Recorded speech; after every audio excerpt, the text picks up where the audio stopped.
Oh, good. Oh, you tell me when. 'Cause I always want to look ready. Yeah, I'm so ready. I just want to give a shout out to Sister Marcia Lammerding before we start. I just want you to know, sister, that I know you're watching. I'm kidding. I do know you're watching. So I was telling a story, Aaron, since this is our story time quickly. Remind me, somebody's got to go first. This is what happens. They always tell me somebody has to go first. I completely forget. But one of my nuns is in a show, a documentary called Let the Devil In. And it's about a satanic cult in New Jersey that I've always known existed, but we were always told it was an urban tale. And they were sacrificing animals or whatever, however. But they happened to use this nun in the movie and the show, and I recognized her voice, and I recognized her, and I tell my husband, I go, that's Sister Philomena. He goes, no, it isn't. He goes, you think you know every nun. You ever know, like, you know, it's like if you walk into, come on in. Hey, Linda, look at you. Oh, my God, I love it. Pretty in pink. I wish I had my mink next to me. No, I don't. No, I don't. After I saw that mouse, no, I don't. Yeah, let's comment about last week while my ADHD is kicking in. I just want to say, my kids told me that I was frantic. I'm exhausted. That's not frantic, that's exhaustion when you're tired. I'm sitting here, and I think I see something, but I can't be sure because I can't see. I just started wearing glasses. And it comes in at me, and just mouse just comes in. And I just blow this girl's set. I go right out the door. I leave everybody. I don't care. And I tell Brendan to go kill it, no less. I mean, why couldn't I just, because I can't. I'm so afraid of things like that. I'm afraid of roaches. And have you ever seen a queen roach? Anybody ever seen the queen? La Reina? Anybody? Have you ever seen a queen roach? Not many people have. I saw her. And when I saw her, I screamed so loud, she fell off the wall backwards with her legs kicking up. A queen roach is white. I thought like, oh my God, I bugged out. Get it?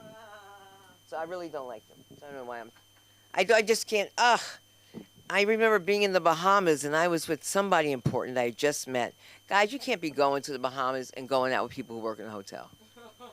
Because you're just a mark. Honest to God, they just see you walk in. They see you walk in. Hello, good day, good afternoon, whatever. And then they ask you to go out, and then they say, well, my finances aren't necessarily procured at the moment, and they try and say I'm broke. And you're like, what did they say? But it sounds important because they're British, and British people sound like they know what they're talking about. What they're saying is, this nigga's broke. He ain't got no money. Talking about it's better in the Bahamas. Second time I came back, he's broke again. Against finances, but not.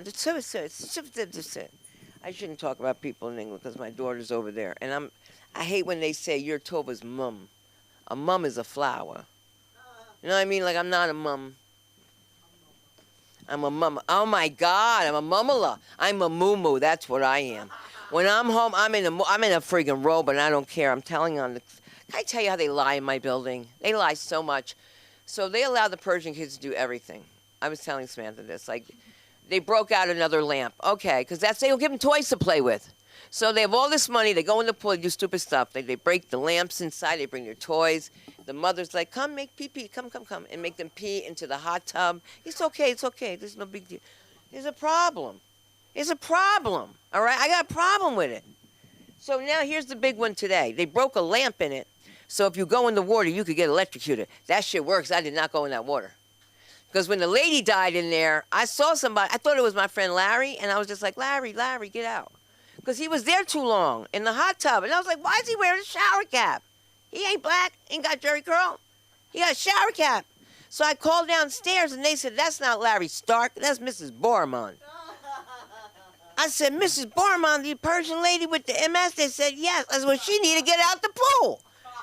The woman says to me, she has the right. She's Persian. She says, she has the right to be there. She has the right. And she was dead. Sitting in there, just floating, sitting up. So now they take her out and tell me I can't use it because she died in it 2 days ago. They were like, she didn't die in it.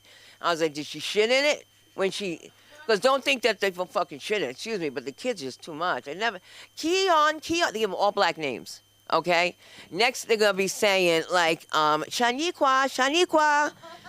How many Keons can I know that are not black? It's amazing. I came to Beverly Hills. Everybody named Keon.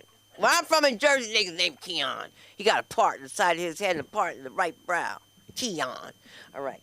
Speaking of Keon and getting your move on, I got to tell you, we do wonderful things here at the LA School of Comedy and Podcasting. That's what's called the LA School of Comedy Podcasting. Why do I say that? This way I have to repeat myself. I hate being repetitive. What I want to say that we have an excellent staff here that takes care of so many needs. We can take care of you if you need it. Look, not that I can do it for you, but if you need it, your hair, makeup, pictures, we know people for that. But what happens is the inner workings here, the people who make the posts, who make things happen. Your comedy concierge who brings people here, your social media manager.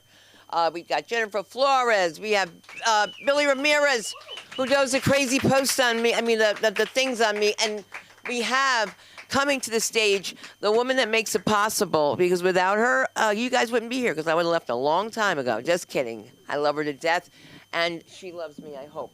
Let's give it up for the powerful Samantha Linderman. Keep it going for Cinda Kronquist, everybody.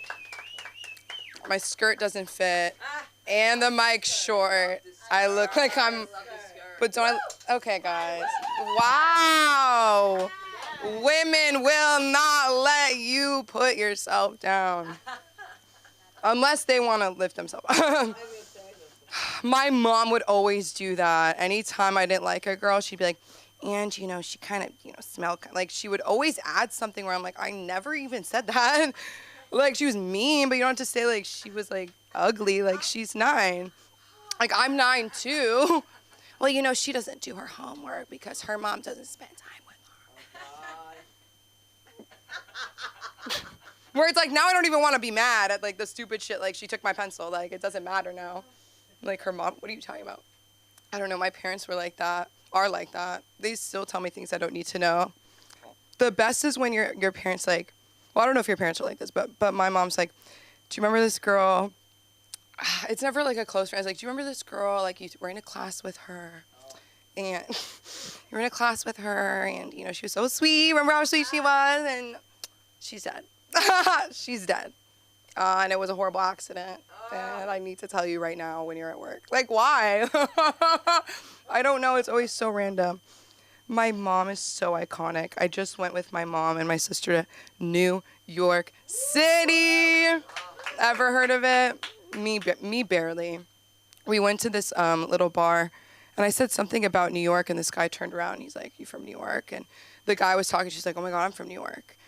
And then I was like, no, but I dream of it. Like something stupid, like something like LA, like, no, but I want it, like, and then I set them up to be friends. Turns out one of them was running for Congress, and I didn't know which way, and that was very scary. Oh, no. Not scary, but I was like, I don't know, like, or even, it doesn't even matter which way, but like, what is your thing? Like, what if his like main thing is like, he's all about PETA? Like that, to me, I like can't do. I love the animals, but I'm sorry, the organization, not the food. I went to a, sorry, sometimes you have to clarify. I'm hungry now, anybody else? No. I went to a food truck in New York City. And I feel like at a food truck, like, you can't be quiet. You can't be looking at your phone. You can't be like, well, what does it come with? Like, you can't, like, you're doing too much already. Like, you just need to know what you want. Like, say it loud, say it proud. Chicken tenders and fries. That's what I got for my friend. I would not get chicken tenders and fries from a food truck. I don't know. There's so many things you can get. And I was like, I know this girl wants chicken tender and fries. The guy's looking at me, and he, like, has no idea what I said.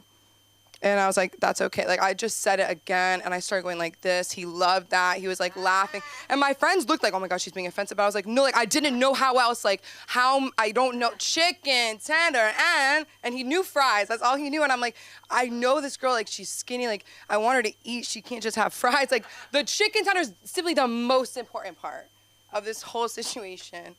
And he couldn't. And at first, I just started speaking Spanish instantly. He was like, no Arabic. And I was like, I said this, I was like, you're Salam, and I'm Shalom, and we're brother and sister. And we were laughing, we were having so much fun. He was like, I wish you could stay and be my English teacher. And I was like, you can call me Mrs. Robinson. And like, he didn't know the reference. You know what I mean? So like, I got to like have fun. Like, and the guy in the back's laughing, like in line. All he wants is fries. Like, I was like, when are you getting? Like, is your thing gonna be long? Like, this is gonna take a minute. He finally comes out of the truck to look at what I'm pointing at, like the picture.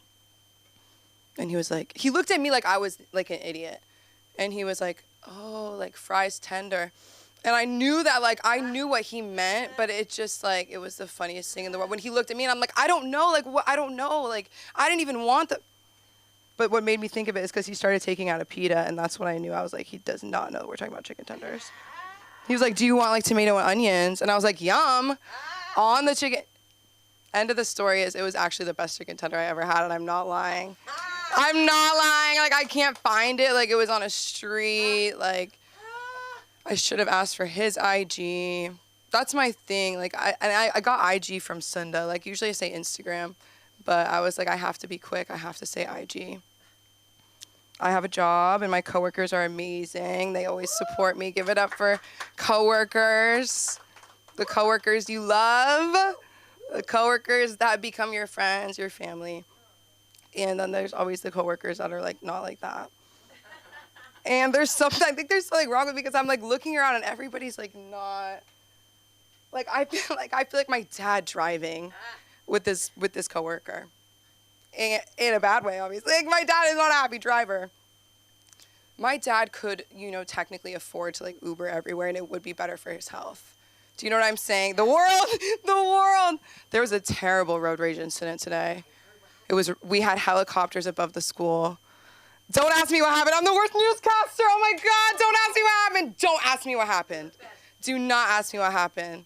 If I was Paul Revere, we would not know who was coming. Like, too many jokes. I'd be like, who's coming? I'm coming. You came, we. And it would be like, whoa, the British were there. By the time, no message would have been transpired. It would have been really bad. Do you guys ever think about yourselves, like, what would you do in history situations? Even the movie Grease, like, they just all knew the dances. I was like, I wouldn't be able to do it. Like, I would need somebody to, like, pull me aside and be like, this is what you do, like, with the skirt, and you're like, whatever. Like, I don't know. It's, like, the stupid shit that really gets me.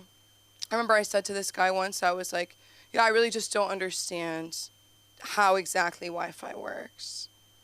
And he was like, come on, Sam, you're smart. And I was like, so if I don't know how Wi-Fi works, like, I'm illiterate? Like, that's so crazy. Like, Wi-Fi, like, not knowing how Wi-Fi works, like, I feel like the average person does not know that. Like, do you guys know, like, I don't know how it works. When it goes out, that's why I can't get upset.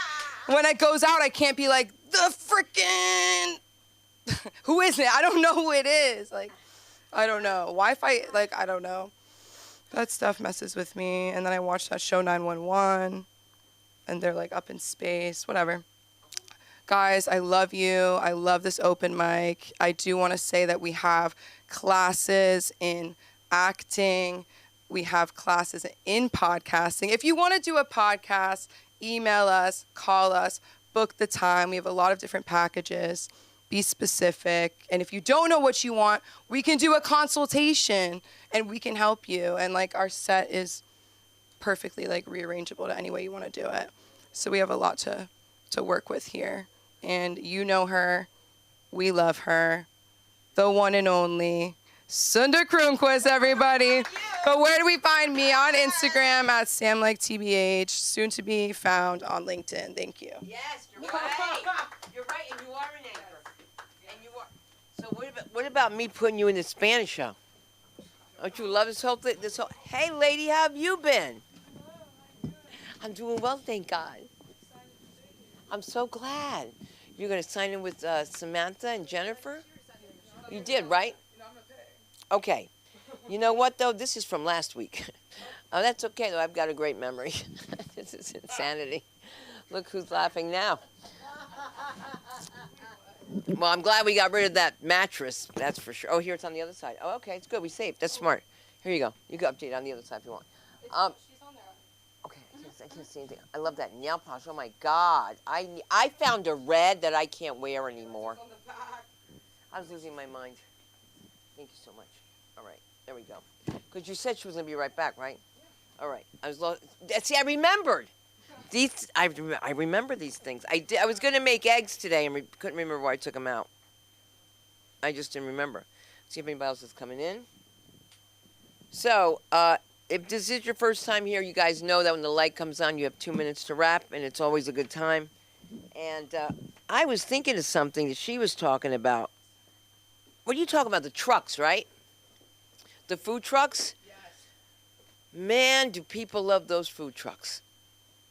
They love those food trucks. And your mother wanted the old food truck with she was calling it the dirty water truck, right? She would not, like, no food truck was good enough. No. It's called dirty water hot dogs. Yeah, and I'm like, They were the best.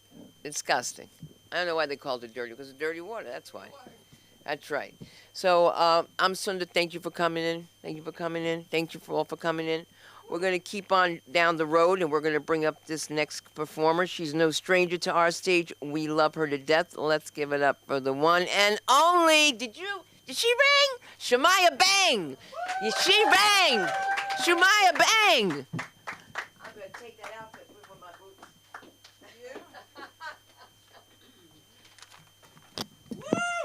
Woo!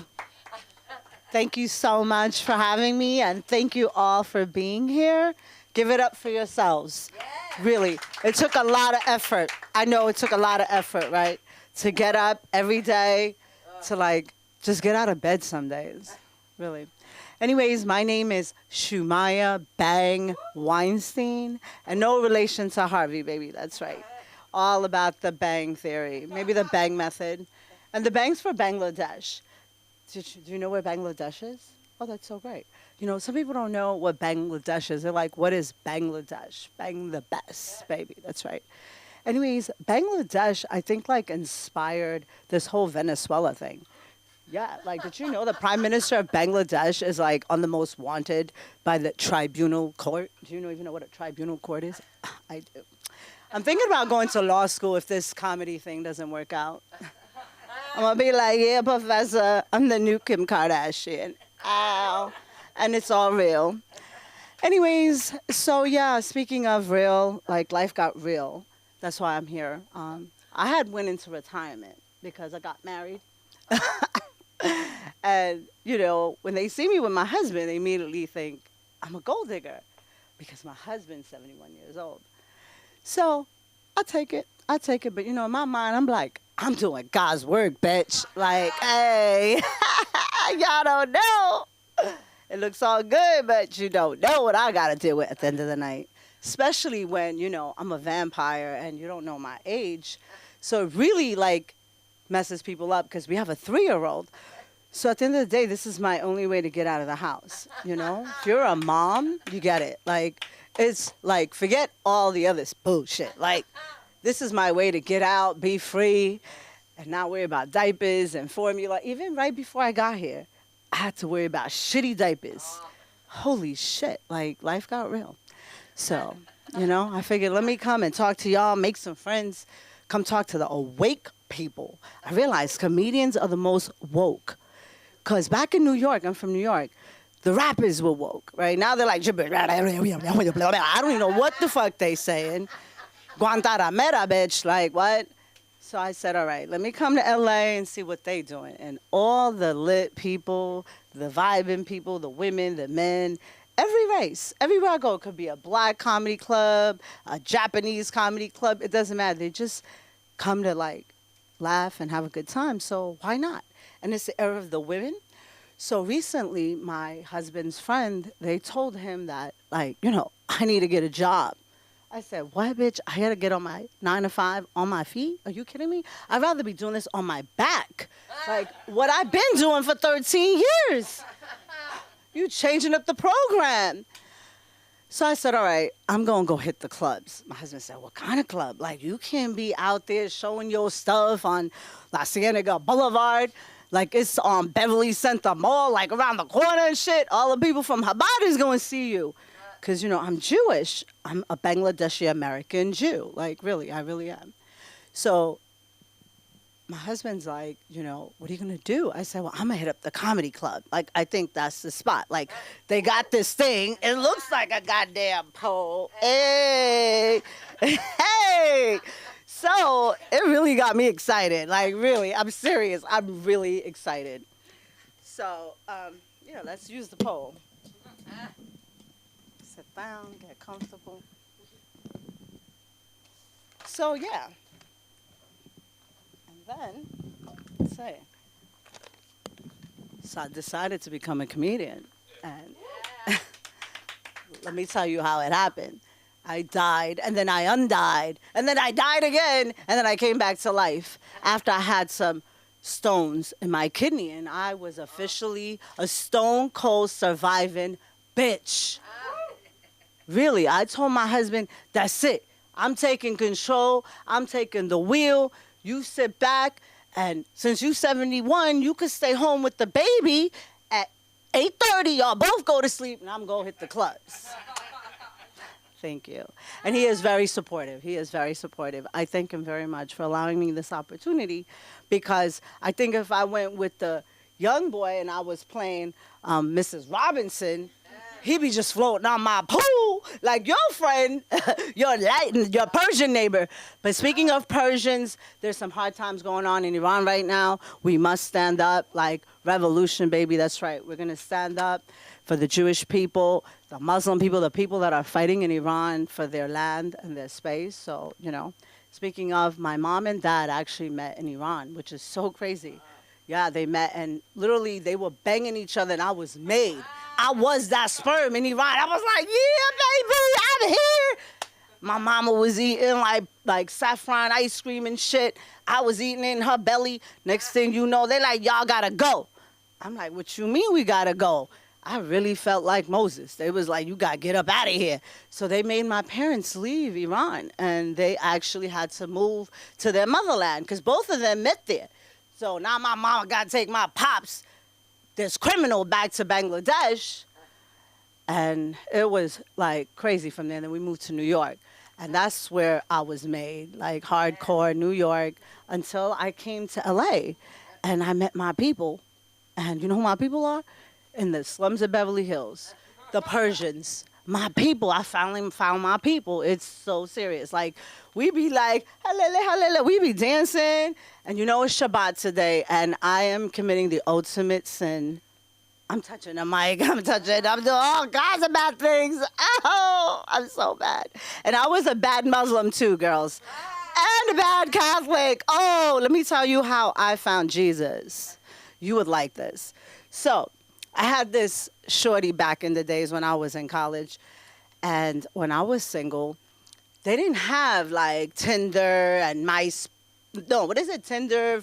I don't know, these new things, these apps that you guys use. I don't know, 13 years ago I met my guy.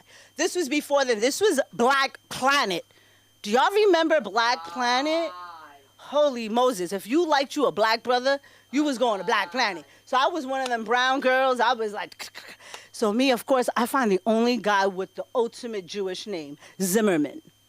Yeah, so we up there, you know, we getting it on. And the next thing he's like, yo, my mom wants us to go to church.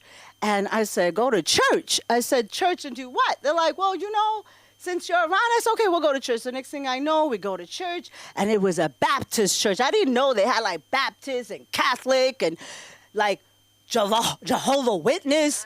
Oh, shit, that's a whole nother story. I'll tell you about that. That's a body count. I don't count. If you know what I mean. This thing was little. So I count them by religions, my bodies. Anyways. Where was I? Lost track. So the Black Planet, how did I find Jesus, right? So the boy takes me to church, and the pastor's like, raise your hand if you feel the spirit. And I say, yeah, I feel the spirit. Next thing you know, they got me on my knees talking about, you know, you need to surrender. So I said to the guy, so before we would bang, he would be like, and I'm like, what the fuck are you doing? He's like, we about to do it. I said, holy shit. So the next thing you know, we do it, and then next thing you know, he's on in going for a confessional. I'm like, oh my God. So when I grow up, I experienced that again when I was hanging out at the strip club. Did you ever see a pastor 4 o'clock in the morning at the strip club? Because I have. And the girl was dressed up like a nun. So I was wondering who was confessing to who.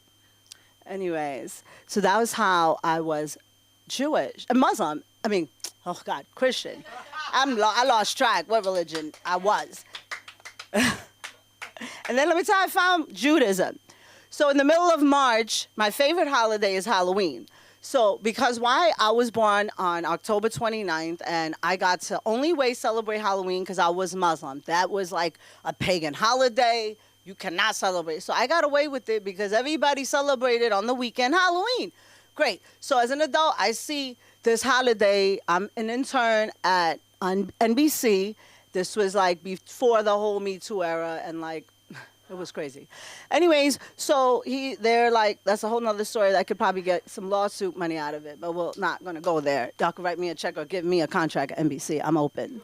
Netflix, NBC, I'll take them all. Anyways, so here I am, I'm trying to like, that really fucked me up. That's trauma. There was a lot of trauma involved. Like, all these stories have trauma, and then when you hit a trauma, you're like, I'm not gonna do this. I'm not gonna do this. And I think we all come here for that sake, right?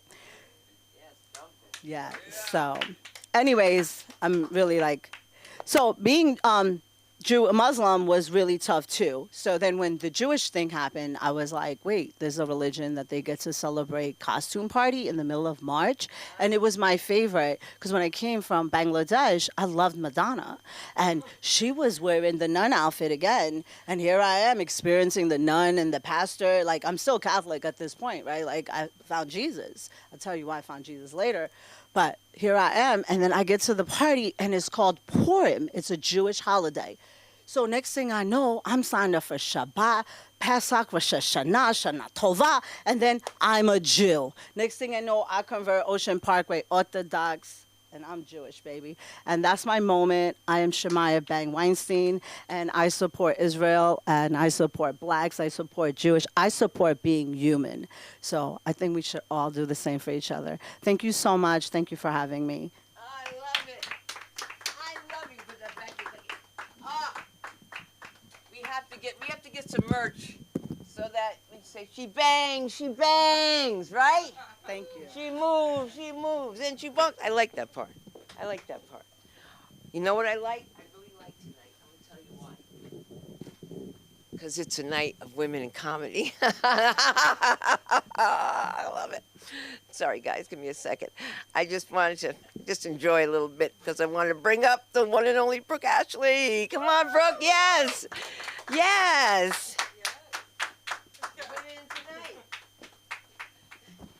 What's cracking? How we doing? All right. I'm in a weird mood, guys. I got hit on 6 times today. Right? Like bad bitch shit. You know what I mean? All 6 times by studs. The butchest of the butch. I was like looking inward. You know what I mean? I was like, oh, wow, I had to change. I had my titties out before. You know? I put them bitches away. I was like, I don't know what I'm giving out, but that's not. You know? I want to start the new year with a bang, but. Yeah. Crazy, you know. I'm always like crying over like a nigga, and the whole time the love of my life is probably a dyke named Destiny. Like, you know, I'm probably just shooting wrong. Oh, is that you, boo? Oh, is it? Look at the Lord, how he works. Look how he works early. No, that's crazy. That's good. We'll try some shit, you know. You're built the opposite of me. You have an ass. Like, I like that. Like, I don't have, you know what I mean? I look for what I don't have. I'm like, oh, look at that. Okay, what else is going on? I'm gonna take my jacket off just because I want a waist in this tape. Probably gonna buy the tape. We're gonna leave that there. Actually made it, yes. Fuck yes. What else is going on? Happy New Year. Yeah. Happy New Year. I made New Year's resolutions. Are we still doing that? Are you guys doing that? You know, I guess I get that reaction like now everywhere I go, whenever I ask that. Because in order to make a New Year's resolution, you have to have hope. You have to have dreams and believe in yourself and think there's a chance that some good shit could happen, you know? Oh, hit it. Thank you, you know. I do want to use it. I don't repost ugly. I don't repost ugly. So that's cool. No, yeah, so a couple of New Year's resolutions that I've made. The first one, I want to be closer to on time. I'm a realist. I'm not gonna hit on time, but I can be closer to it. I feel like, different jobs have like grace periods. That's what I need. I need like a 5 to 10 minute. I've noticed a pattern. I am 8 minutes late everywhere I go. You know what I mean? So if I had that 10-minute grace period, that actually means I'm 2 minutes late. 2 minutes, and that's improvement. That's growth. That's growth. I can do that. That's 1. 2. I want to be less ashy. I want to be less ashy. There are different things that people are known for, and I don't like that I'm starting to. I don't like that that's starting to. I don't like that. You know what I mean? People come dap me up, and then all of a sudden offer me lotion. Like I don't like the pattern. I'm not crazy about that. I'm not crazy. And then my third is to commit less assault. Commit less assaults. I do this thing with men where instead of giving like hugs or like, dapping them up, I usually like flick a nipple. I go for the nipple. And I don't want to get canceled before I pop off. So we got to chill out. I got to chill the fuck out. I was at the store the other day for like potluck and I saw 5 different of my comedian friends and I had a different little handshake with the nipple for all of them. For all of them. And I walked back to my homegirl and she's like, "You're the Ray Charles of nipples." And I was like, If you don't know Ray Charles, he would flirt with women or how he would, he could tell they were attractive by the wrists. He would feel up the wrists and like the skin and like how smooth it was, how small the wrist was. Like that's what and like I too, flick of the wrist. You know what I mean? Flick of the wrist, except I'm flicking the nipples. It was to the point like you could blindfold me and I can know like who it is just by the touch, If they have gumdrops, I'm like, "Is that Big Rob? Is that Big Rob?" You know what I mean? If it's like a little braille-y, if it's a little braille, well, if it's braille, I'll be like, "Is that Legendary Dre? Is you? He's a tiny fellow." What else? I just started dating a fake mooner. If you don't know what that is, it's because I made it up. Yeah, a fake mooner is someone who does not believe in the moon landing. They do not believe that we went to the moon. Let's do some crowd work. Raise your hand if you think we went to the moon. There are not enough hands raised, guys. This is what I'm talking about. I do not think in 2026 that would be a deal breaker. That half of the room would be like, eh. So they just been lying this whole. So So we just never went, or we went later than we said. Like how do we? I like to know where you. So we never went. We never went. We just been lying. And the Russians ain't found nothing. Not yet. You know what I mean? I'm just wondering. Okay. Just, okay. Okay. Bro, speaking of, I know that the aliens are real. I know that exist. But can you believe that, like, when they pop out, we got to take them to Trump? That's fucking intense, bro. I don't see that going well. I don't see that. I'm like, oh, is there anybody else? Is there anybody else? I'm like, what the fuck? You know what I mean? The meeting's going to be in Greenland. Like, what? Like, the fuck is going? Like, so that's crazy. What else? I was kind of weird about, like, the fake mooner, but then I realized there's levels to this. I could have been fucking a flat earther. That's really weird. You know what I mean? All the other planets are round, but ours got corners. Earth got angles. Everything else is cool. You know what I mean? And then we're going to take it to another level. I could be fucking one of those people that, like, think we're in a dome. No, we live in a dome. It's a dome, and the dome is inside of a triangle. And then I'm like, oh, really? That's a DMT fuck. You ever had a DMT fuck? Oh, my God. I used to know this one nigga, and I didn't know that we were smoking DMT. I just thought the weed was that bomb. You know what I mean? And then occasionally I would talk to God. I was like, yo, you know what I mean? I just thought I was special. I thought I was like a chosen bitch. Turns out, no, he was sprinkling some shit. Some shit. I realized it, though, one day when I came over, and he was like, Brooke, you didn't see that? And I was like, I didn't see what? And he was like, I could move the moon. I was like, oh, no. I was like, oh, no, what is this? I put the blunt down. I was like, what is this? Oh, my God, it was great. He was like, you didn't see that? I was like, oh, no, nigga, you did? You saw some shit? No, that was sad. I've heard some shit, like, right after hitting it, but I've never had, like, I've never been like, hey, let me move the... Yeah, I felt like, that's a different high. All right, wrong crowd. Wrong fucking crowd. Wrong crowd. Some of my friends are trying to shame me right now because I'm a public pooper. No shame in my game, dog. I'm not fucking up my stomach for you. I'm not doing it, you know? Don't let a bitch be wearing like a thong. Is it a fart or a shirt? Like, I'm not playing that for you. You know what I mean? You don't know my destination. I got an hour-long drive. Like, I don't know. I think it's weird that some of you guys poop for free. I poop on the clock. My poops are currently $24.99 an hour. You know what I mean? Like, most people, this is relatable comedy. And if it's not, like, step your shits up. Like, that's a you thing. You know what I mean? Like, I got heated toilet seats. You know, and that's cute. That's really fun. You know, unless you're, like, really putting in work. Then you just start to sweat. Then that's just like that's like a weird sauna poo. And no one ever asked for a sauna poo. No one has ever been, like, in a sauna and be like, you know what, I can shit right now. Like, that never... Oh, y'all sauna shitters? Oh, I didn't know this was a sauna poo crowd. Okay, all right. Thank you.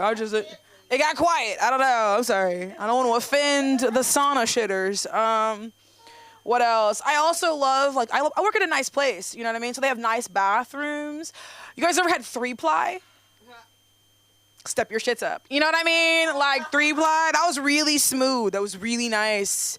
It was like the Charmin bear, but like in like a top hat. You know, like it was fancy. It was cool. It was a good bathroom when they have like lotion and soap. You know what I mean? Like, but it's the good lotion, not the thin one. The one that's like thick, so you only need like a little kiss, like a little dollop. And you rub that shit on, and it smells like, I don't know, like Alaska. And you're like, where did you get this fucking lotion from? I got a light. Let's see. What else? Anybody here under 32? You are officially still eligible for the draft. Yeah! Fuck it up, young bitch. Yes! With your young knees. Yes! You're gonna be the first wave, bitch. Yes! No. Anybody here speak 2 languages? Never mind. You are the second wave. You are a little bit valuable. You're now the second wave. That's cool. Everyone's like, I don't care about politics. You really should now. You really should. Last month, we might have gone to war with Mexico because of the cartel. And then now we have Maduro and Diddy and Luigi in the same jail. And Tekashi 69. I thought he was out. No, he went in. Oh. This is the timeline. You know what I mean? We should all be paying. If you're under 32, you should be up to date. You should be up to date. You know what I mean? We fought for equality. You can still go, bitch. Like, I don't know you. Let me not call you bitch. I'm sorry. You're gonna be fighting for me. Like, I'm fighting for this country. So I'll take it back. You know? I like to imagine that like Diddy and Maduro and Luigi are like all in the same room. You know what I mean? I don't know. They like turn around like in the chairs, like The Voice. You know what I mean? And I want to know what they talk about. You know, they're talking about some shit, you know? When he first got there, Diddy was like, bring him to me. I want to meet him, you know? All right, that's all I got. I'm Brooke Ashley. Hey, follow me on Instagram. Thank you. I am Tall Brown One, all words. I will follow back. Okay, thank you. Woo! Great job. Oh my God. Is this your paper? No, this is pink. What is it? Pink? Pink and red. Listen, we look like the devil wears Prada. But you know something? We'll keep it going, guys. You ready to keep it going? All right. We have a special guest that hasn't been here for a minute, and I want to bring him up on stage before his phone goes off. I'm kidding. His phone never goes off during my sets, and he never yawns, but he's always here to support us. And God bless you for being here. Mark Zaffron, please come up to the stage. Where are you? All right, so he's not here. You're not here? Come on. Get up. Are you coming? Mark, are you coming? All right, round of applause. Let's go. You were asleep. That's what happened. Aaron, he was asleep.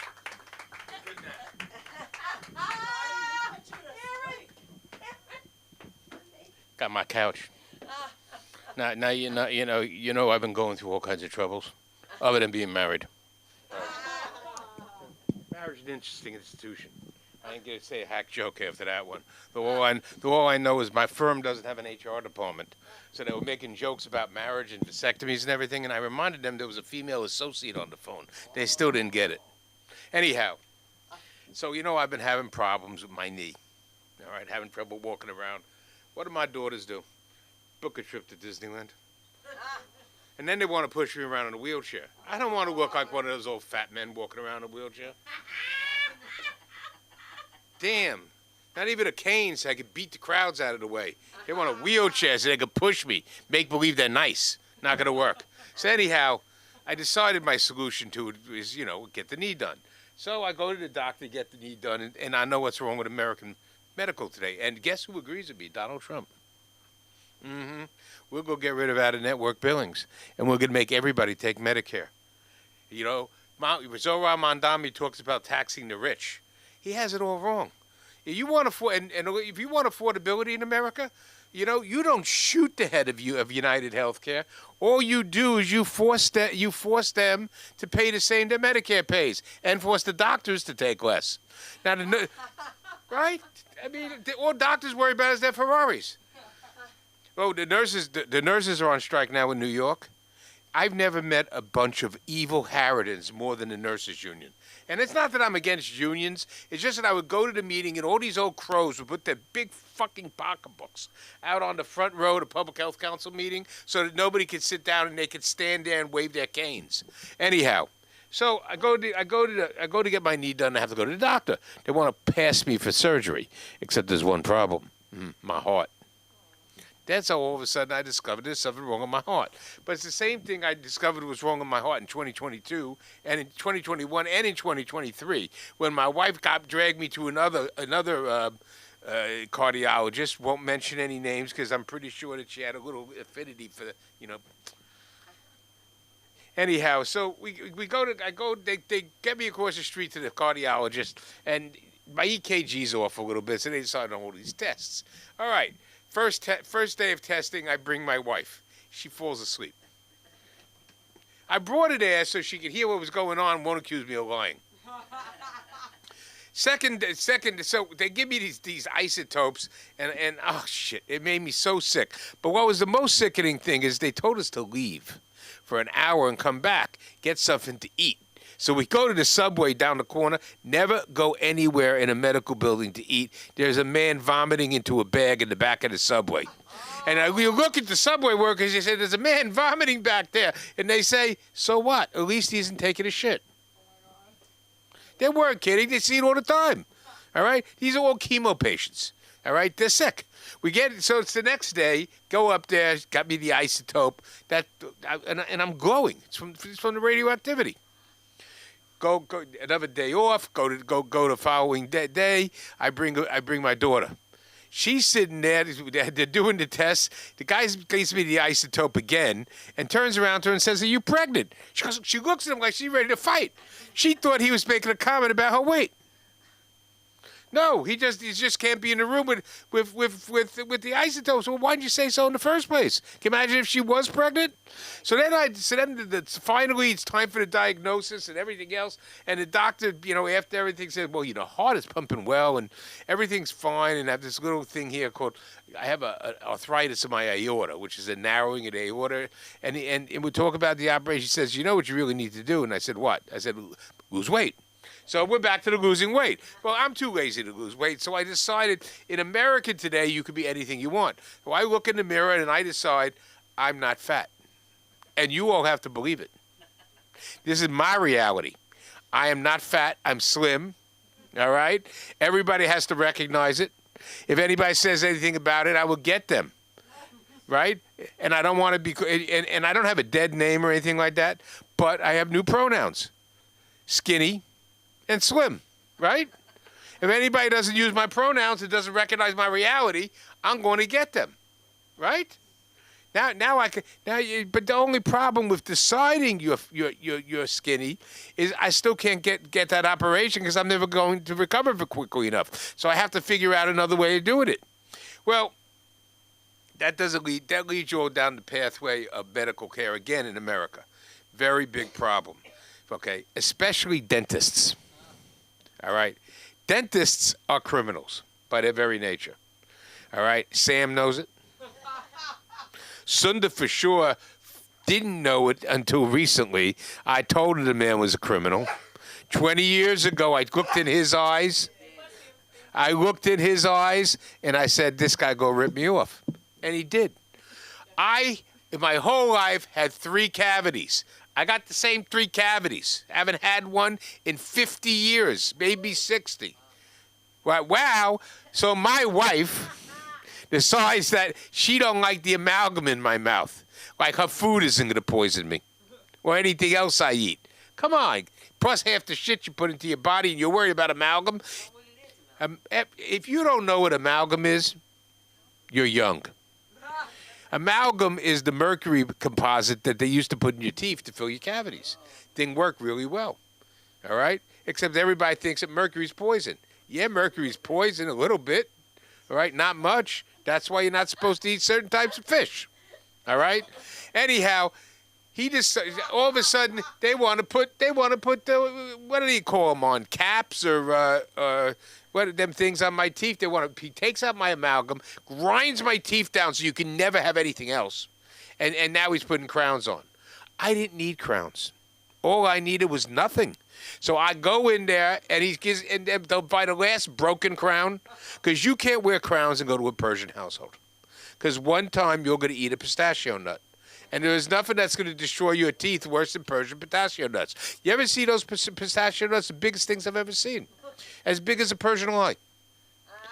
Speaking of Persians, we should have a moment of silence for the people in Iran. All right? Not necessarily funny, but have anybody noticed that the left hand in America, or the lefties, have nothing to say about Iran? Not a word. You know, Iranian kids are going to go to college in a semester, come back from winter break. They're not going to sing a single encampment at UCLA protesting against the Ayatollah. And Mark Ruffalo is still going to be yelling about Israel. All right? First thing this man did, he said, they're Israeli mercenaries. You killed 12,000 people. Machine guns on the streets, and we're not going to worry about these people? I mean, come on, guys. Moment of silence. All these people want is freedom. They want now. Couple of months last year, we were naming Masa Amini Square down here. Everybody know who Masa Amini was? That was the girl who got beaten half to death and then died because her hair was falling out of her kerchief. All right. No wonder why they don't have convertibles in Iran. You put a kerchief on your head, you drive around in a convertible, you're gonna get your ass kicked. All right. This is not a nice place. I mean, how can you trust all these old men with these turbans, all right, and ugly beards? You know that their soup's getting in their beard and their food's falling and they have bad teeth. How you run the country and have teeth that make you look like, ah? The Ayatollah Khomeini is just, ah. He looks like a demon. Now, someone made a comment about roots, all right? After hanging around my mother-in-law, her poor deceased mother, I know that there's witches in this world, or people that can put a little griya on you. Sort of got into a little trouble a couple of years ago in Portland, Oregon. Has anybody seen Portland, Oregon recently? She put a curse on that place so deep that they're still recovering now. They're still cleaning the shit off the sidewalks, and most of it is junkies, all right? And as when Sunda was there, she said, you know, there's no black people here. Now they got a black police chief crying. You see that guy up there crying? I made a mistake. They shot at that cop. Yes, they shot first. They went to get him. You know, you shouldn't talk like that. Anyhow, my name's Mark Zaffron. I am not on social media. But not because, you know, it's too much. Because my wife's a snoop. Why would you go on social media and know they're all going to be up in your business? Can you imagine having to have an affair on social media? It doesn't work. Stick to tried and true. Tried and true is the only thing that works. Okay? And I realized that many years ago when I caught my partner looking at FaceTime. Did they still do FaceTime? Or one of those things? My Life, whatever it was. What was the first one? Facebook? No. Instagram or something like that. I said, what are you doing playing around on the internet? He goes, we got this divorce case. We're checking out the husband because they always go online with a picture of the girlfriend or the girlfriend posted or one of the friends. That's my time. Goodbye. Thank you. Bring George for me, your favorite. Who am I bringing up? George Silvestri. George Silvestri. George, by the way, is the funniest mailman in America.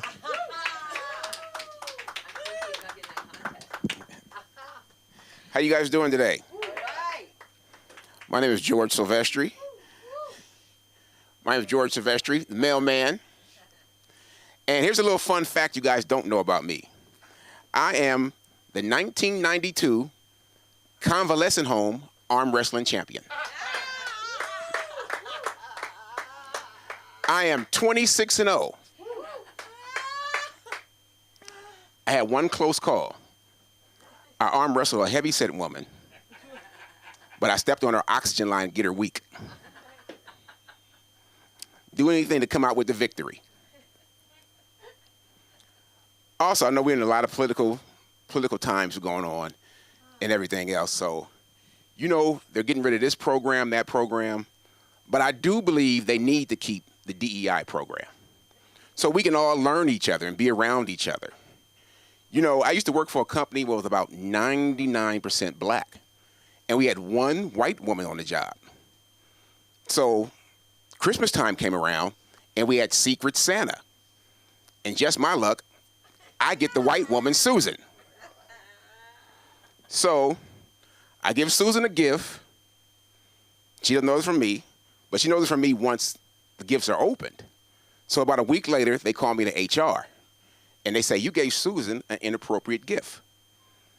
And I was like, what was that? They said, you cannot give a white woman a pair of O.J. Simpson steak knives. Oh. So I said, that's not my fault. So if we had more white people on the job, I could have got counseled on what to give a white woman. Also, you know, everybody around here has a nice mother, good mother. My mother's a great mother, too. My mother believed in giving her kids a lot of confidence. My mother used to take me to the orphanage so I can fight the kids who's malnutritioned. She used to whisper in my ear, if you can't beat a kid that's lacking vitamin C, D, and E, I don't know what to do with you. So, you know, have any of you guys ever had a friend that you was real close to or from another race, but you didn't really look at them that way, and you didn't know they were even from another race until you heard them speak their native language? So I'm at a friend's house one day, a friend named Sammy. So we're both in his house, and his mother calls him, but he responds back in his native language. He goes, buck, buck, buck, buck. I was like, Sammy, I didn't know you speak chicken. I said, I'm black and I can't even speak chicken. I said, what's going on here? And he was like, well, you know, blacks and chicken got bad history. I didn't know I was a chicken oppressor. So there's this year I thought about adopting a kid. But I said, well, let me get some practice first. Let me take care of one of my nephews. So I go by my sister's house. I get my nephew. And she said, he'll be all right. Just watch him for a few hours. If he needs anything, he'll be in his room. If he needs anything, he'll come out and talk to you. So about an hour goes by. He comes out and he says, Uncle, I'm feeling a little warm. Can you give me something that's cool? I said, okay. So I give him something that's cool, send him back in the room. About 2 minutes later, he comes back out and he says, I know this is green, but this isn't Gatorade. This says antifreeze. So I figure if it keeps a car cool, it'll keep a kid cool. So I'm still thinking about adopting the kid. So I went down to the orphanage and I went to see their selection. So I was looking for a little black kid. I'm black, so I figured, you know, stick to the culture. But they didn't have any black kids left. They had one Indian kid left. So I was like, all right, I'm dark, he's dark. I can take him. So I get the Indian kid and I take him home. But I figure, just because I'm black, I shouldn't have to stick him in a black culture. What I'm gonna do, I'm gonna put him in his own culture. So I put him in a whole bunch of spelling bees. This kid couldn't spell shit. I'm glad I kept the receipt. I took him back to the orphanage, but only thing they had left was they had a Spanish kid that couldn't speak Spanish. They had a black kid that couldn't run or jump. And they had a white kid that didn't cuss his parents out. They all were broke. It was like the land of misfit toys. I didn't know what to do. Also, this year, outside of getting a kid, I got a dog. But nobody told me how expensive it was to take care of a dog. So I got this dog. Everything was going fine until about 6 months later. He started feeling bad. And so I take him to the vet, and the vet says he has cancer in his leg. So the vet says it's going to cost, you have to get his leg amputated, and it's going to cost about $6,000 to get his leg amputated. So I did the more responsible thing. I took him to a park where a lot of white women hang out at. And I tied him to a tree. I said, you going to be all right. You going to be all right. Once one of these white women finds you, you're going to be all right. I took the collar off him because this collar is for a four-legged dog. This collar don't belong to you. And I said, don't look at me like that. Aren't you getting tired of being tied to a car in the backyard that don't work? Sleeping outside, fleas, not getting bathed. And your name's not King anymore. It's probably going to be Biscuit. So you're going to be all right. But when you see me, don't your ass bite me. I did you a favor. But also, about getting kids and the political climate, I see with all the things that's going on around the world, and like the homeless people around here. Is it just me, or you guys feel kind of strange giving fat homeless people money? I just don't think they need it. Like the two things don't go together. Sometimes I want to take a fat homeless person and drop him off in a neighborhood where the trash has less calories. But most of these homeless people aren't bad. There was one homeless guy. He would ask me for money, but nowadays they don't want to wash your window, don't want to pick up anything. So I said, all right. This homeless guy asked me for $2. I said, I'll give you $2 if you can do 1,000 jumping jacks. He said, bet. So he got to about 300 and he stopped. I said, all right, 300 jumping jacks, I'll give you about 30 cents. 8 hours work for 8 hours pay. He didn't finish the job. So after I give him the 30 cents, I'm driving down the street and I'm thinking, okay, he did 300 jumping jacks. I gave him 30 cents. I said, this dude still owes me a nickel. I overpaid him. But also, I met another homeless guy that I actually liked. He sold me a $2,000 bike for 2 bags of cans and a half-eaten sandwich. But the next day when I went to get the bike, the back tire was flat. I was like, okay, so you know what I did? I took another bite of that sandwich. Today's price is not yesterday's price.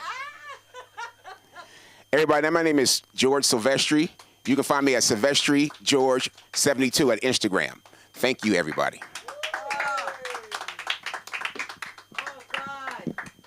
George, who was the other white woman that invited you in the house? Do you remember her working? Oh, one of the customers. Yeah. Yeah. Whatever happened to her? I hope she's still around. Listen, guys, I thought he could be a murderer when I first met him, right? Because I was like, because he was out. I said, I'm scared of the postal workers. Because when I was a kid, somebody got shot in the post office, and I saw his pants. I was like, oh, my God, that's someone with a gun. And I was like, oh, my God. I said to my comedy partner at the time, I was like, I told you he's a postman, and he has a gun. He's going to get us, and his second job is security. And I saw him as a security guard at a car. I pulled up on Sunset. It's George Silvestri. How funny is that? Give it up for George, ladies and gentlemen. He does such a great job. And on Tuesday nights here, we have an acting class, and the acting teacher is here tonight for your pleasure to get up. We are going to, I feel like I'm just nagging all the men. Give it up for Aaron McIntyre. Yes.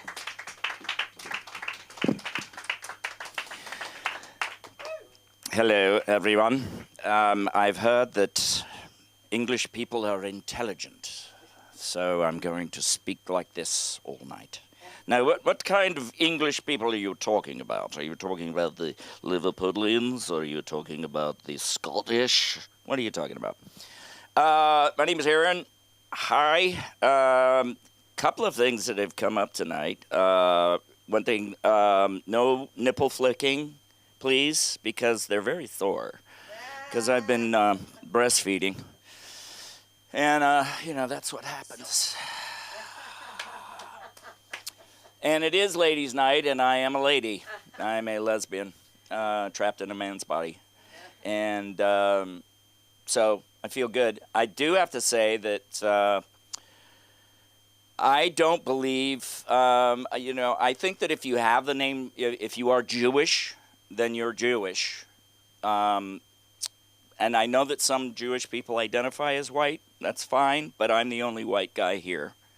So I feel a little out of place, as I always have since I was a child. I was a very strange child, as I am a strange adult. And I used to always, we moved around a lot because my dad was in the military, so we'd move. And every time I'd move, I'd think, oh, I get to be a new person. I get to be somebody new because the old guy's a fucking pussy. And I didn't want to be a pussy anymore. So I figured that every place I went, I just changed my personality, and I'd just become somebody else. That's how I became an actor, is that I was always trying to be somebody else. So I'd come in and, I'd get, like a cool coat, and I'd get all the cool pants and the cool shoes, and I'd come out, and I'd see some girl I liked, and I'd come up and I'd go, hey, how you doing? And she'd go, are you talking to me? And I'd go, yes, my lady, would you like to step over here and have a bit of lunch? And that didn't go over well, because no matter where I went, the guy followed me, It was just a pain in the ass. What else was talked about? Man, there was so much, and I had it all in my head, and now it's gone. So I'm going to pull out the phone here, see what else I got. I started thinking about, the incels. And I know that I'm a purposel. Do you know what a purposel is? Nobody? I'm a purposefully celibate. Purposefully, I was married for 18 years. And I've decided since I got out of that marriage that I'm not up for that again. I'm just not up for it. I'm too selfish. I'm really nice to live around, but I'm no good to live with, If you're living in the same house with me, I will leave you alone. I won't talk to you if you don't want to be talked to. I'm there for conversation if you want it, but otherwise, no thanks. So, moved down from Berkeley. Anybody familiar with Berkeley and their politics? Yeah? Yeah, politics. They're very white up there. So much so that when I moved down here, I moved to Crenshaw because, I just didn't want to deal with them anymore. Because, I kind of feel like white people are very judgy. They judge you all the time, no matter who you are. White, black, Jewish, no, it doesn't matter. They're just very judgy. And I just feel like people of color have already convicted me, so I'm good with that. So I moved down to Crenshaw. It was great. I didn't see a white person for about 2 weeks till I looked in the mirror. And there he was, just following me around again. And there was somebody who parked their trailer across the street from our house. And they put, they were living there, and so they had this generator, and the generator was going like all the time, all night long. Brrr, brrr, just really loud. And I couldn't complain because I didn't want to be the only person who complained on the block, and I was the only white person, because that would look bad, and I didn't want that.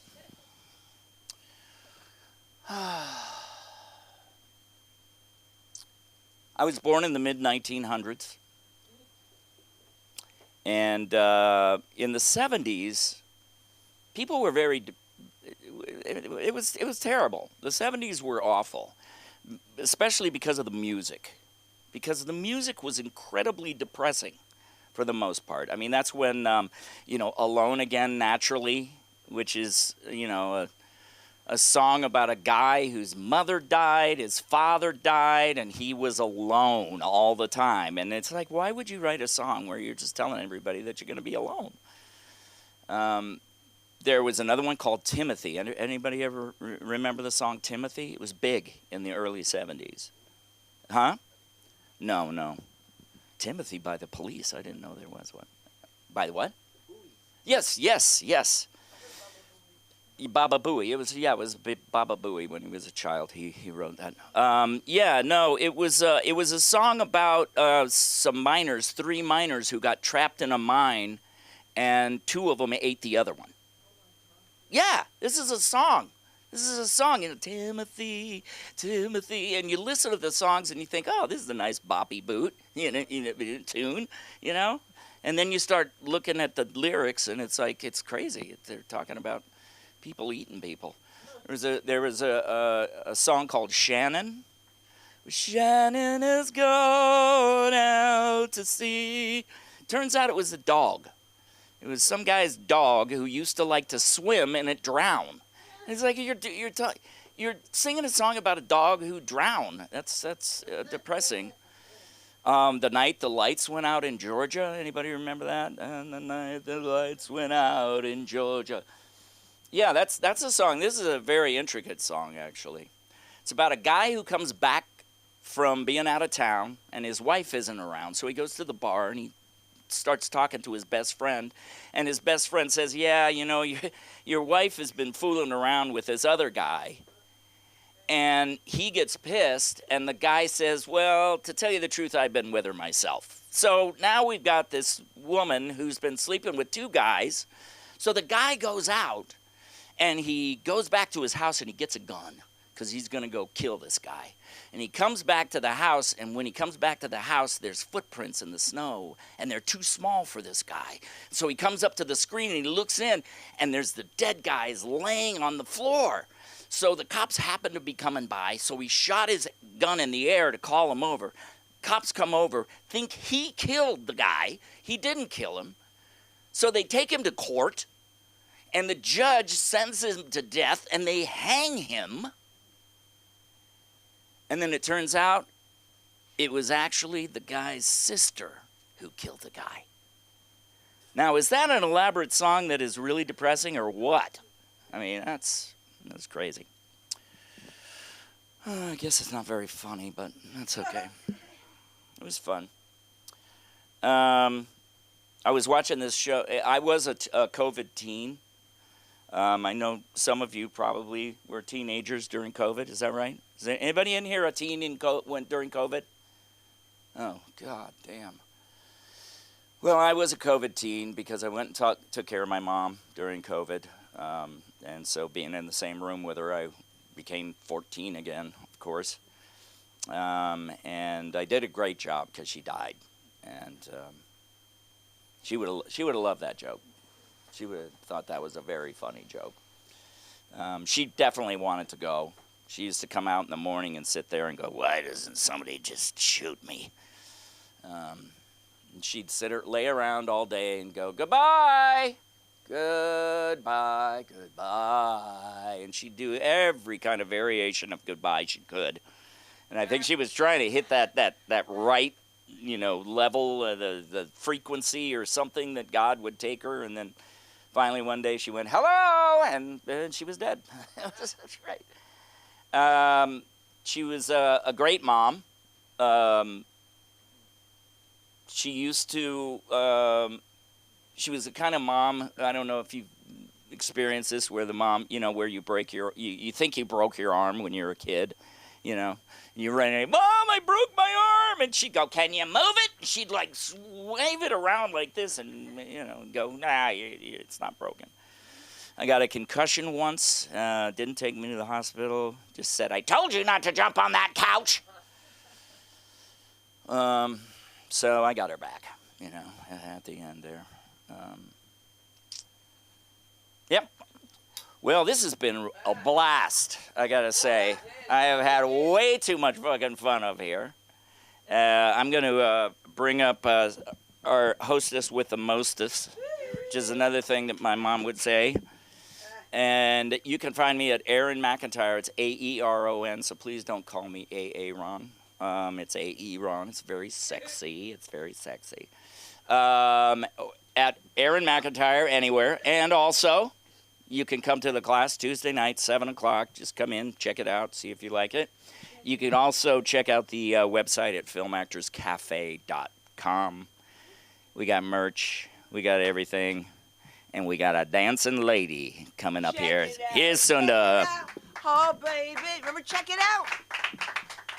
Check it out. Remember? Do you remember it? No. How'd you know it then? Because you lived in Oakland? Yeah. Check it out. Check it out. Check it out. Oh, she had so. Okay, so you weren't born in the. Remember, check it out. Nobody remember. And there was another song, Walking in the Rain with the One I Love. And I was just like, man, I could not walk in the rain because I couldn't get my hair wet. Okay, this is what happens when your hair's wet. And here's what happens when you get a hot tamale like this one. I think she's fine. Let's give it up for Divine. The one, the only Divine. Oh my God, she's always using my clothes. Hey guys, that's right. My name's Divine. I go by Divine on Instagram. My name's Jen. Happy to be here. Happy Friday. I know we're all. How's everybody feeling after this week? Like, stay with me, guys. I promise. Stay with me. We're about to laugh. Like, I promise. Like, should I get up here and like? I promise. We're about to have fun.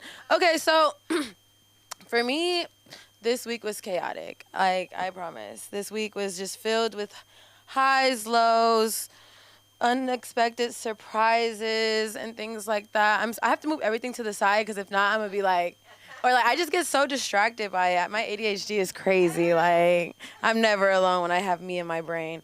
So yeah, so just a crazy week, and I feel like it's finally mellowing out. Today's Friday. It's a great day. I woke up today. It was 85 degrees in LA in January. And everybody's looking, you guys are just sitting here looking at me. That's crazy. Like, that's crazy. Like, I don't think we should refer to climate change as climate change anymore. I feel like it's changed, babe. Like, it's changed. Like, global warming, it's warm. It's 85 degrees in LA. Like, that's literally crazy. So I was like, this whole week I've been committed to, like, just treating myself in any way. Because I'm like, damn, my day doesn't have to, like, it doesn't have to end the way it started, you know? So I'm looking for little wins. And, like, today was 85 degrees. So I was like, fuck, like, should I call out? Like, should I call out? And I was going to do it. I really was. But I'm like, what would you be doing? Like, girl, I would be in bed. But I was really debating. I'm like, should I call out? And I feel like when you need to call out, you should already have your backup lies. 1, your go-to lies, and then 2, backup pictures. So for me, my backup pictures are when I got my tires stolen. I have a daytime one and a nighttime one because, unfortunately, it happened twice. And I have to get something out of this. Like, I can't just like have that story and be like, oh yeah, my tires got stolen. Like, no, I have to get some type of reward for this. So needless to say, I was gonna send that daytime picture of all my 4 tires being stolen and be like, oh guys, can't come in today. Womp womp. Like, you know, cause it's like, I'm a hot girl and like, you guys should understand, like when I need off, it's because I'm gonna do some shit. Like, but I didn't do it today because I knew I wasn't gonna do anything. So I was like, okay, let me get that money. So I just wrote a couple of jokes down, and it sucks because Sam's not here anymore, but it's okay. So parents love to say, been there, done that. Been there, done that. Like, okay, Mom, you've never been at Ross with your coworker in matching outfits, walking out of Ross at like 8:30, 9 p.m., and you walk face to face with a student and her parent while you're in matching outfits with your coworker, wax pen in hand. Like, you've never been there, done that. Promise you, you've never had. I walked out of that interaction thinking, like, yeah, she definitely thinks we're gay. Like, she thinks we're dating. She thinks that, like, you and me, like, we're couples. We're definitely, like, in this, like, lesbian relationship. Like, it was very embarrassing to me. Not because I was in matching outfits with Sam, but because you could tell, like, she was embarrassed about it. Like, if she was, like, cool about it, I would have been like, hey, girl, and then bye. But, like, she was like... I was like, oh, don't worry. I was like, bye. See you later, bye. Like, promise you, I'm not keeping your time. Like, I don't have to talk to you. I really don't. Like, I could have ignored you. So that was fun. But, so my stage in life right now is like, I wouldn't say I'm dating. It's kind of like if it happens, it happens. Like, I'm like getting that 5-month mark of being single. And I'm not like too pressed for like anything new. Like, I don't want a relationship. I don't want to, I really kind of don't want to hear about like too much. Like, let's just, if we vibe, but we don't have to force anything. I'm not really looking for, I don't know what I'm looking for. So that let's start there. So some of my day-to-day thoughts is like, sometimes I'm like washing a dish and I'm like, damn, like this just reminds me of like when I was rubbing you down in the shower. Okay. It's just little things like that. Like sometimes I just need that like I love my friends. I really do. Like that's another thing why I feel like I'm single, because I don't think I would love another person right now as much as I love my friends. Like, but it's like, oh my God, like I can't fuck my friends. Like I just can't. Like personally, I can't. Like you're my friend. Like I love you. Like, anyways, another form of like attention I guess I look for is like I'll try an oral farm, and like how I do that, especially like at the mics, is like I'll try and start a clap. Today it's been failing every single time. Like I'll like try and sneak in a clap. Nobody's been clapping along with me. But I think that says something about the crowd. I don't think that says anything about me, because sometimes it works, sometimes it doesn't. Like, but it just, you get that like little sense of gratification, like, oh, I started this clap, and don't let it keep going. Like, yeah, that's all me, baby.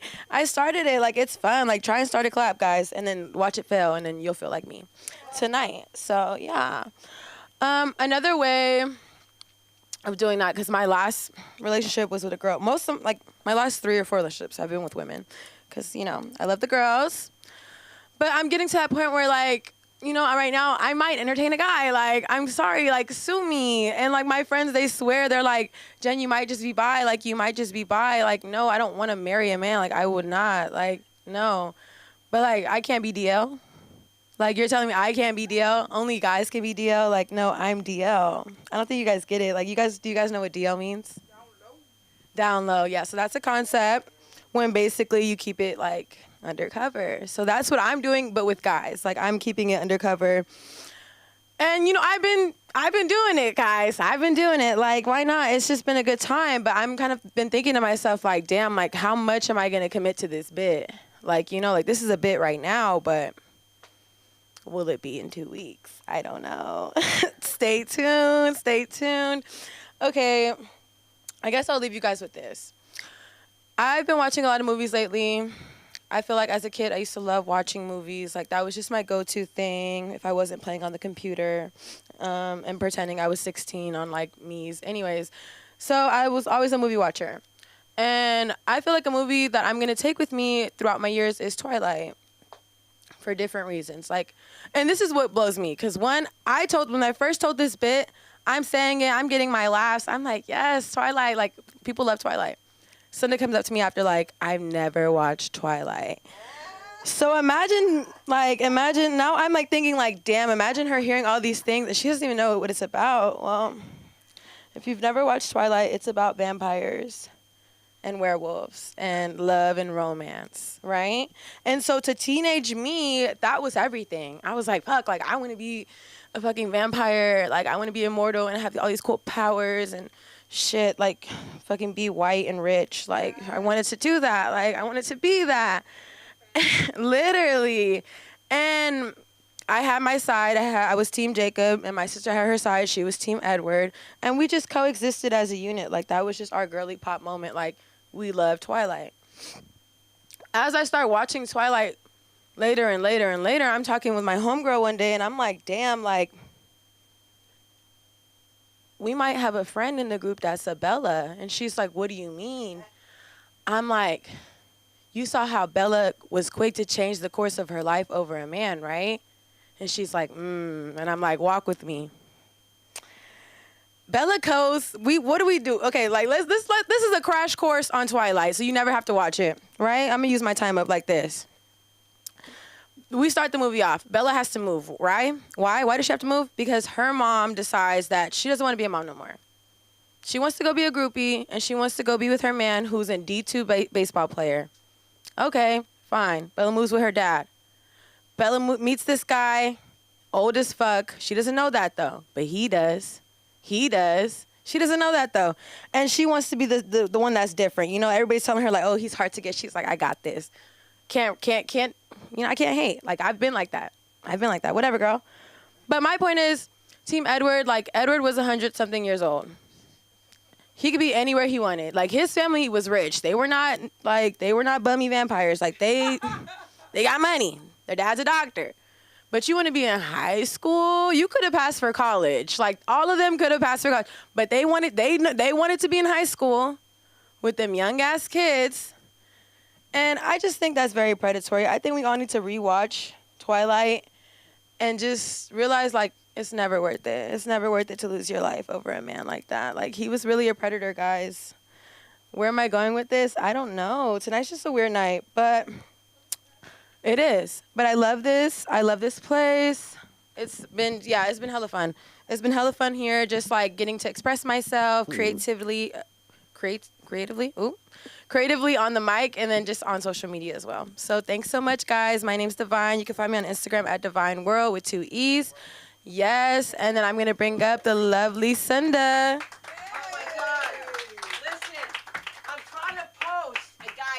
Do it right, all right? Was it Brooke Ashley or Ashley Brooke? Brooke Ashley. I freaking got it wrong. Change that. I did? Yeah, thank you. I got it right? Yeah. Wow. In my story. One for Cinda. I am so happy about that because I like to see you try to do what I do. I don't bother. You know what? You're going to bother now because I'm bringing up your headliner of the lifetime. Get ready, ladies and gentlemen. And yes, he's getting ready to come up. Get excited, Brooklyn. The one and only Billy Ramirez.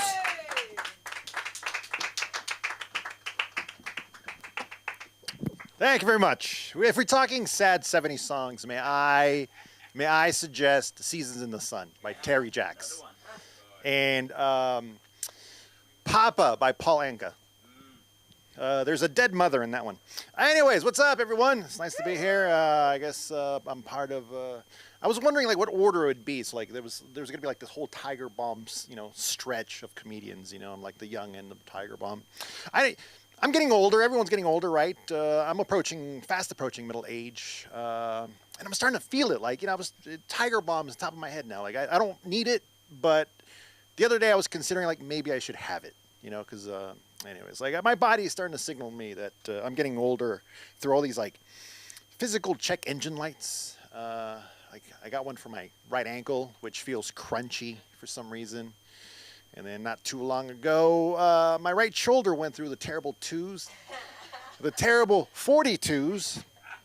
And then for a while, it just became a real pain in the butt, which that fortunately has not become an issue yet, but we'll see, if that ever comes to pass. But anyways, I've never really been athletic, but I've never really been unathletic. I always felt I could always escape a dangerous situation, like running away from a herd of miniature horses. And I choose miniature horses because I think I could fend off 1, 2, a few. A bull, I don't think I'd be able to fend off a few, so why bother running? Like, I won't ever be in Pamplona. I don't even own white pants, so why bother, But, so miniature horses. And unless these miniature horses are about 10 minutes away, which will give me enough time to warm up and get my blood going before I run, then I'm for sure going to blow out an ACL, MCL, PCH, WNBA, what have you, TV, VCR combo, which is how old I am. And then the miniature horses will trample me and I will be subjected to a slow, adorable death. They call it running with the bulls. I've seen through the BS. It's running away from the bulls, all right? Like, I've never seen anyone in the middle of the pack like, come on, bulls, let's go get them, woo, But I've seen plenty of videos of people right in front of the pack trying to avoid getting a horn stuck up. Anyways, you get the point. Anyways, I think my body's going to start shutting down like a dying mall. My right ankle, we'll call it Radio Shack. And then my right shoulder, we'll call it Montgomery Ward, because I spent the summer of '99 there selling small electronics. Eventually, I'll be the human equivalent of a dead mall. I'll be open, but nobody goes there anyway. Anyways. Let's see. So if, I don't know, running with the bulls, I'm never going to do that. If I ever decide to try something that interesting, I'm going to start with running with the scissors. Anyways, yeah. So Valentine's Day is coming up. Has everyone got their plans and all that? Woo, yeah. So I've got nothing planned for a single 40-something man. Valentine's Day should, I don't know, strike fear or depression. You know, maybe make me want to find the tallest ledge or something. But no, I am not a sad single. I'm a self-aware single. I know all right, I gotta figure some things out. Like, for example, like I'm just clueless when it comes to dating. Clueless. Like I miss signals and overthink. Like I'm like a sexual Mr. Magoo. You know, I'll just walk right past obvious opportunity. Like this is how clueless I am. All right. So, I met a woman at a track day, you know, cars and tracks. You know, I got this zippy hatchback that I like to take to the track and drive slowly because it's my only car. And, you know, like I'm going to need it Monday. I'm not going to risk my car. So anyways, but I met this woman and we headed off and we exchanged phone numbers. And but she lived 40 miles away. And I overthought, I'm like, you know, I don't know if anything's going to happen. So never contacted her. Then 2 weeks later, out of the blue, she texts me and offers to come over and make me dinner. And you know what I said? I said, that's very kind of you, but that's a long drive and I already ate. Yeah, that's how clueless I am. Yeah, you know, I passed up potentially happily ever after with a gorgeous gearhead for Trader Joe's Mandarin orange chicken, which is pretty good, but not that good.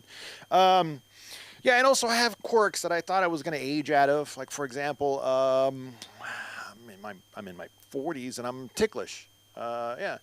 And I'm not afraid to tell you that I'm ticklish because I'm violently ticklish. Like I'm so violently ticklish that if I wished the wrong wish and ended up in the middle of an MMA fight, my only chance to not die immediately is if my opponent tickles me, you know, because I might be able to just like, yeah, I'll get away. And then, you know, anyways, but I'm so violently ticklish that I once accidentally ended a potential relationship because of my ticklishness. Yeah. I'm from the Bay Area, and I was seeing this girl. She lived in Boulder Creek, which is a town in the woods north of Santa Cruz. We're going to go to a concert in Santa Cruz, and met up at her place. I'm staring out the window in her living room, looking at all these coast redwoods and just kind of getting lost in the scenery. And then she comes up behind me, tickle, tick. Oh, my good Lord. I am so sorry. I am so sorry. Let me see your nose. Let me see. Oof. Full Picasso. Oh, boy. It's not that bad. It was pretty bad, actually. And that was also the start of her blue period. She was very upset. She told me to Van Gogh away. And then I got all petty, and I said, well, I'll Van Gogh away, but you need to learn how to Saison your chicken. I don't know a lot of painters. She got the last word in and told me that I was free to leave. Orale, I had to get a Mexican one in. Viva la raza, you know. Anyway. Yeah, so. What do you say? You were, what kind of cell were you? Purpocell. That sounds like something I'm going to have to start rubbing on myself. It's, yeah, Purpocell. Like, oh, you know, you got some joint pain, run some Purpocell. Like, yeah, I'm an accidentally celibate. That's what I like to call myself. Let's give it up for LA School of Comedy. This place rules. I love this place. And, This is the place where dreams might start, and well, believe it or not, comedy is not my dream job. Yeah, it's cool. I mean, like, if you know, I don't know, we'll see what happens. But you know, to be honest with you, my dream job is actually playing drums for Metallica. That's right. And unfortunately, there's no chance of me ever doing that because the job's been filled pretty much since I was born. I'm 7 months older than Metallica, and the drummer started the band, so I don't think I'm ever going to play drums for Metallica. So we'll see if that happens. And then, so if that doesn't work out, my other dream job is being a professional dog petter. I think I would be a great professional dog petter. I'd be the best professional dog petter. And I would love talking about it. People would ask me, like, hey, what do you do for a living? Oh, me? Oh, who's a good doggy? Look at this doggy. I'm going to scratch your ear and your face. Let me do the belly. That. I was like, really? You pet dogs for a living? Like, how much, if you don't mind me asking, how much do you make petting dogs for a living? Oh, me? I make $742,000 per year. Like, how do you make that kind of money just petting dogs? Like, it's very simple. You just got to do what you love, man. So, you know, as long as you follow this, as long as you follow your heart, the money will come. Now, if you'll excuse me, I gotta go put my hands on a Shih Tzu. Anyways, but yeah, you know, I'm still dreaming of that Metallica drum store. If it ever opens, do you think it's gonna require a cover letter? Like, dear Metallica, I'm writing to express. Yeah, so I'm just, in my day job, I'm trying to do a career shift. So I've been sending out resumes and cover letters.